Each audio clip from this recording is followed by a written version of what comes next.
इस वीडियो में हम क्लास 12 मैथ की जो है 2 सवाल देखने वाले हैं, जो कि दोनों सवाल समाकलन से लिए गए और काफी इंपॉर्टेंट है और इस बार के बोर्ड एग्जाम में आने के चांसेस 100% हैं। तो आप इस सवाल को देख लीजिए, जो कि पहली सवाल जो है आंशिक भिन्न से लिए हैं और दूसरी सवाल एनसीईआरटी से काफी इंपॉर्टेंट है, वो भी जो है इंपॉर्टेंट सवाल लिए हैं। तो यहाँ पर देखिए, जब भी ऐसे सवाल आएगी, सबसे पहले अगर आप ध्यान से देखिए, अगर हम लॉग को टी माने तो लॉग को टी मानेंगे और समाकलन में कोई भी चीज किसी को भी अगर हम टी मानते हैं तो कंफर्म है कि उसका हमें औकलन ही निकालना पड़ेगा। तो लॉग यक्स का औकलन करेंगे तो 1/x आएगा, यानी कि यक्स कहीं ना कहीं ये वाला यक्स आपका कट जाएगा। तो ऐसे कंडीशन में हम इसको मानेंगे टी, और हमेशा याद रखना हम टी तभी मानते हैं जब उसका औकलन करने पर कोई ना कोई उसमें से मिल रहा हो। जैसे लॉग को टी मानेंगे, औकलन करेंगे तो 1/x यानी कि यक्स मिला। अगर यक्स को टी मानेंगे तब यक्स का औकलन 1 हो जाएगा, कहीं मिलने ही वाला नहीं है। तो ध्यान देना, टी मानते समय इस चीज को ध्यान दीजिएगा, जिसको टी मानना उसका औकलन सवाल में कुछ ना कुछ होना चाहिए। तो लॉग यक्स, इसका औकलन करेंगे तो dt अपान का dx होगा। लॉग यक्स का औकलन कितना हो जाएगा? 1 हो जाएगा।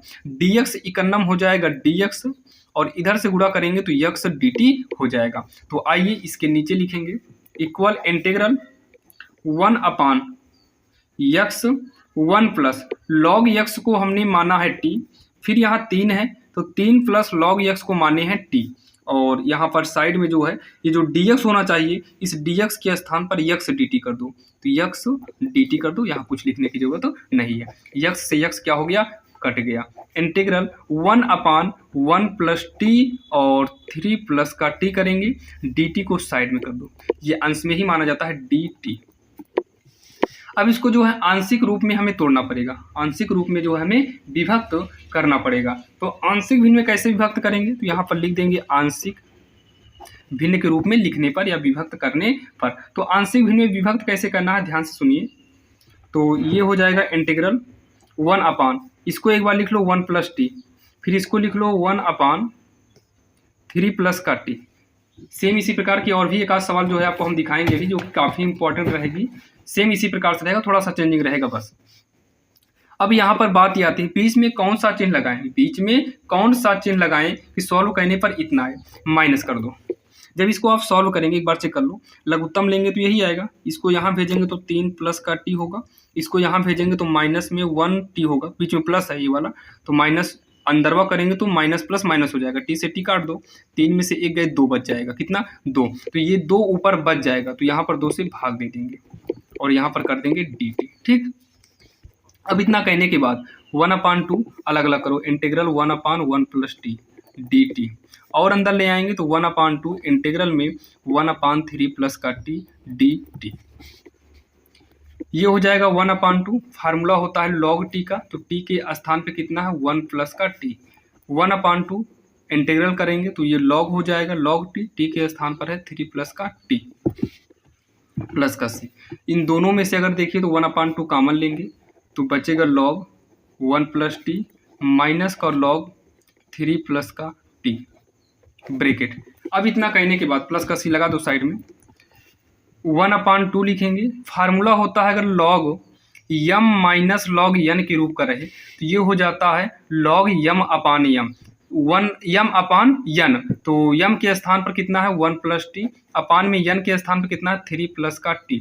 इसको एक ब्रैकेट में कर दो, प्लस का c। इसी के साइड में यहाँ लिख देना इक्वल 1/2 log 1 प्लस t का मान रख दो। t को हमने क्या माना था?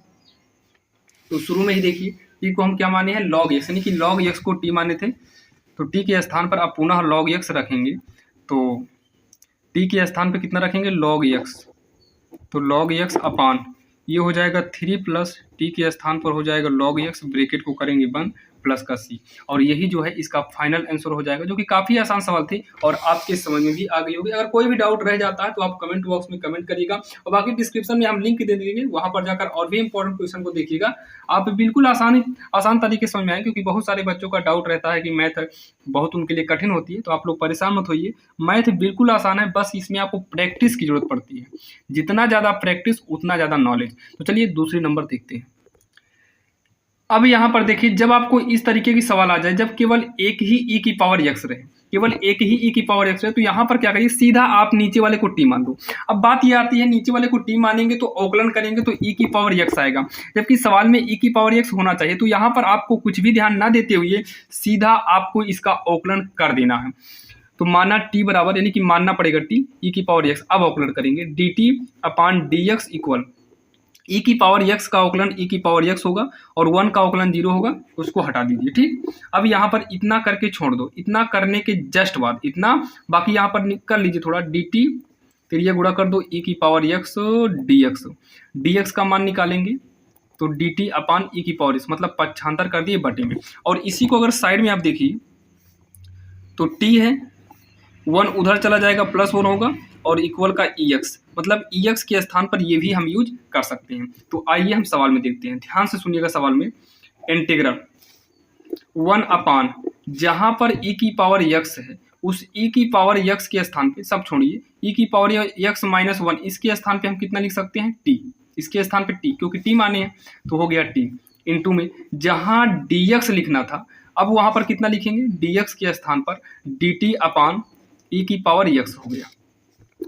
तो इंटीग्रल 1 अपान टी ई की पावर एक्स के स्थान पर हम लिखेंगे t+1, तो यहाँ पर t+1 लिखेंगे, फिर ये dt हो गया। अब इसको आंशिक भिन्न के रूप में हम सॉल्व करेंगे, जैसे इसके पहले था।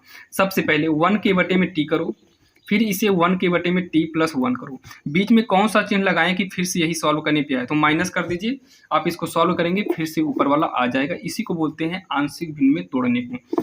अब इसको आगे सॉल्व करेंगे तो इंटीग्रल 1 अपान टी dt अलग कर दो, इंटीग्रल में 1 अपान t+1 dt करके अलग कर देंगे। इतना आपके समझ में आया होगा।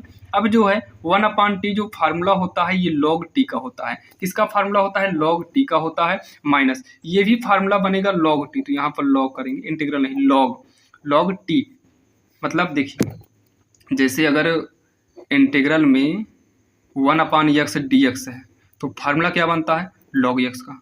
तो सेम वैसे 1 अपान x के रूप का है तो ये भी log x में जाएगा। अब t है तो t कर दिए, माइनस ये भी आपका t+1 है तो ये भी जाएगा log में, x के स्थान पर t+1 है तो t+1 कर देंगे, प्लस का c।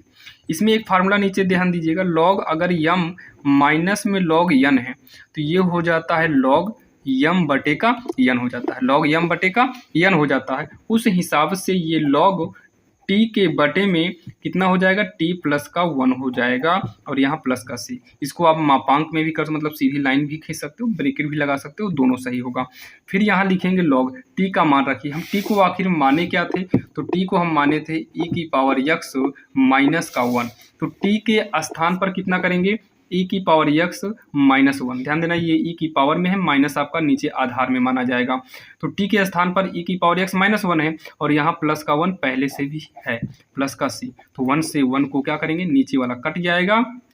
ये हो गया log ऊपर e की पावर x -1 बटे में e की पावर x, e की पावर x जो कि ब्रैकेट में कर दो और इसी में प्लस का c। ये हो जाएगा इसका आंसर, ये हो जाएगा इसका आंसर, जो कि काफ़ी आसान सवाल थी और आपके समझ में आया होगा। अगर कोई भी डाउट रह जाता है तो आप लोग कमेंट बॉक्स में कमेंट जरूर करिएगा और इंपॉर्टेंट क्वेश्चन का लिंक हम डिस्क्रिप्शन में दिए हैं। तो चलिए मिलते हैं किसी अन्य वीडियो में।